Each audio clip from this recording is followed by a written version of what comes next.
Two questions. Deborah was killed. Till date, where are we as regards justice for Deborah? And secondly, on the 18th of December, 38 people in southern Kaduna were killed. How does all of this make you feel? If you look out of the window here, I cannot show you. You will see the glasses of our cathedral that were, of our hall that were broken. You will see the vehicles that were destroyed. Our pastoral center was destroyed. And one of our churches was destroyed. For what? We didn't quarrel with anybody. We didn't say anything to anybody. You have a situation where in northern Nigeria, across northern Nigeria, you have a reservoir of young people who simply at the slightest provocation, whether it concerns Islam or whatever, whether it has got anything to do with the church, the question Nigerians should ask themselves, what have Christians done that our churches, our properties, our hospitals, which are serving the majority of Muslims, have become objects of target practice? For example, what did the trial of Deborah have to do? The governor simply announced that these people who did this were going to be tried. How would that provoke young people to go and start destroying the properties of Christians? Because they went to the shop. We have verifiable evidence of young people going out to shop. So this is Okafor's shop. This is a Christian shop. Let's pass this one. It belongs to. These things are done openly. When a president wants to tell me about wishing me a happy Christmas, I need to hear him say, no Christian, nobody in this country can lose their life because somebody stood up somewhere and said he wants to defend, his religion. People have been killed across this country. Christians have remained vulnerable, and in many respects, their infrastructure and their businesses remain, just as I said, objects of target practice. You organize a Miss World contest, churches are bombed across northern Nigeria. You draw cartoons in Denmark, churches are destroyed in northern Nigeria. As I'm talking to you, when the president says he's wishing me a happy Christmas as a Christian, I need to hear the president tell me I can build a church anywhere in Dora if I apply for land. As it is, it's not possible. I need to hear the president say, professors who are in universities in northern Nigeria, Christian students who are in universities in northern Nigeria, across the whole of the country, can have places of worship. As I'm talking to you, universities 40, 50 years up till today in most universities in northern Nigeria, the Christian community has no place of worship. So when people stand and look at me in the face and say, we're wishing you a happy Christmas, I need you to walk the talk. So if you ask me, what am I supposed to say? And guess what? I'm supposed to fix my church back. I'm supposed to fix back properties that were destroyed. Businessmen are supposed to find money from where to rebuild their businesses.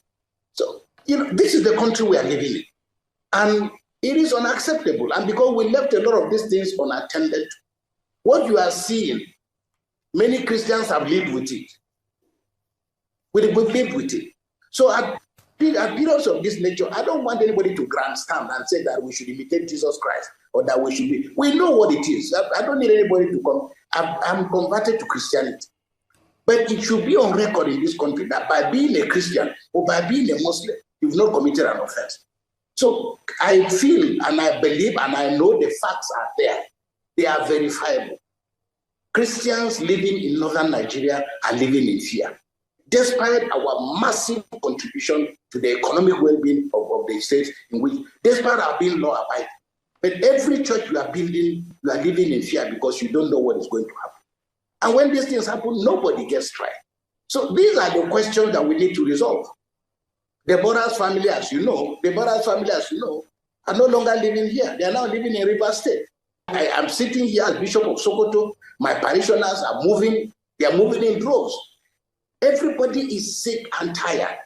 This year's theme, Threat to the Christian Faith, has been chosen considering the security challenges in Nigeria, especially in the north, where insurgents continue to attack worship centers. It's not so much the government positions. It is that we are entering public life not dressed as Christians, not by our crosses. And therefore, the Catholic Church must take full responsibility. It must take full responsibility for our inability to recruit men and women into public life. Christians across the board need to confront the issue of our ethnic bigotry that is dragging us down and is not allowing us to make progress.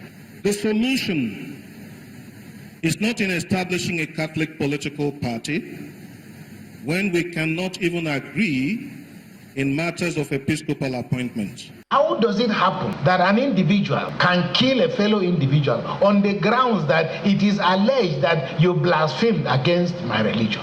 And people are being killed. And so it happened in Sokoto, then with Deborah. Not too long after that, it happened with a Muslim. And then people say to me, so it is not only you Christians. So the same perverted interpretation of religion, the circumstances don't change by virtue of the fact that it is happening to Muslims too. It is that the Nigerian state cannot leave issues of life and death in the hands of religious leaders. We don't have those powers. Those powers have been transferred to the Nigerian state, which monopolizes violence so it can protect its citizens.